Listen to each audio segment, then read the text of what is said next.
ಚಿಂತಾಮಣಿ ಮದನಪಲ್ಲಿ ರಸ್ತೆಯ ಗೋಪಲ್ಲಿ ಗೇಟ್ ಸಮೀಪ ಶನಿವಾರ ಸಂಭವಿಸಿದ ಭೀಕರ ರಸ್ತೆ ಅಪಘಾತದಲ್ಲಿ ಮಹಿಳೆಯೊಬ್ಬರು ಸ್ಥಳದಲ್ಲೇ ಮೃತಪಟ್ಟಿದ್ದು, ಇಬ್ಬರು ಗಾಯಗೊಂಡಿದ್ದಾರೆ. ಮದನಪಲ್ಲಿಯಿಂದ ಬೆಂಗಳೂರಿನತ್ತ ತೆರಳುತ್ತಿದ್ದ ಕಾರು ಮುಂದೆ ಸಾಗುತ್ತಿದ್ದ ಆಟೋಗೆ ಡಿಕ್ಕಿ ಹೊಡೆದ ಪರಿಣಾಮ ಈ ದುರ್ಘಟನೆ ಸಂಭವಿಸಿದೆ.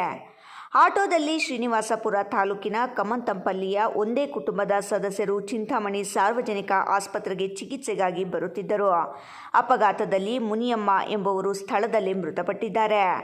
ಆಟೋ ಚಾಲಕ ಗಿರೀಶ್ ಹಾಗೂ ಮುನಿ ನರಸಿಂಹಪ್ಪ ಗಾಯಗೊಂಡಿದ್ದು, ಅವರನ್ನು ಚಿಂತಾಮಣಿ ಸಾರ್ವಜನಿಕ ಆಸ್ಪತ್ರೆಗೆ ದಾಖಲಿಸಿ ಪ್ರಥಮ ಚಿಕಿತ್ಸೆ ನೀಡಿ ಹೆಚ್ಚಿನ ಚಿಕಿತ್ಸೆಗೆ ಚಿಕ್ಕಬಳ್ಳಾಪುರ ಜಿಲ್ಲಾ ಆಸ್ಪತ್ರೆಗೆ ರವಾನಿಸಲಾಗಿದೆ.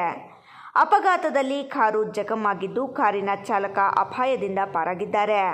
ಆಟೋ ಸಂಪೂರ್ಣ ಜಖಂಗೊಂಡಿದೆ.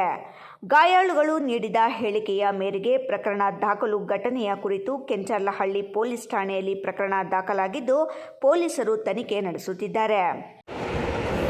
ನಮ್ಮ ಹೆಸರು ಗಿರೀಶ, ನಮ್ಮದು ಬಚ್ಚಳ್ಳಿ. ನಮ್ಮ ಅಕ್ಕ ಊರಿಗೆ ಬರ್ತಾ ಇದ್ವಿ. ನಮ್ಮ ಅಕ್ಕ ಚೆನ್ನಾಗಿರಲಿಲ್ಲ. ನಮ್ಮ ಅವ್ವನ ಕರ್ಕೊಂಡು ಬರ್ತಾ ಇದ್ವಿ.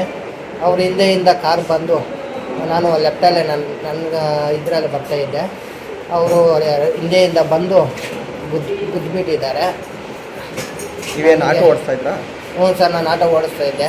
ಹಿಂದೆ ಯಾರ್ಯಾರಿದ್ರು ಸರ್? ನಮ್ಮ ಮಾವ, ಅವರಮ್ಮ ಸರ್, ಅವರಿದ್ದರು. ಅವ್ರೇನಾಗಿದೆ? ಅವ್ರಿಗೇನಾಗಿದೆ? ಅವರು ದತ್ತಾಗಿಬಿಟ್ಟಿದ್ದಾರೆ ಅಮ್ಮ. ನಮ್ಮ ಅಮ್ಮ ಅವರಮ್ಮ. ನಮ್ಮ ಮಾವನಿಗೆ ತಲೆ ಸೊಂಟ ಎಲ್ಲ ಏಟಾಗಿದೆ ಸರ್.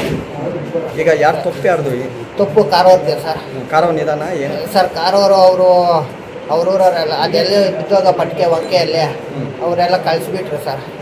ಬೇರೆ ಕಾರಲ್ಲಿ ಕಳಿಸ್ಬಿಟ್ಟಿದ್ದಾರೆ ಅವರು. ನಿಮ್ಗೇನಾಗಿದೆ ಈಗ? ಸರ್, ನಮಗೆ ಕಾಲು ಮುರಿದೋಗೈತೆ, ಸೊಂಟ ಸ್ವಲ್ಪ ಏಟಾಗೈತೆ, ಎದೆನೂ ಇದು ಸ್ವಲ್ಪ ಏಟಾಗೈತೆ ಸರ್. ಇಮ್ರಾನ್ ಖಾನ್, ರಾಯಲ್ಸ್ ಕನ್ನಡ, ಚಿಂತಾಮಣಿ.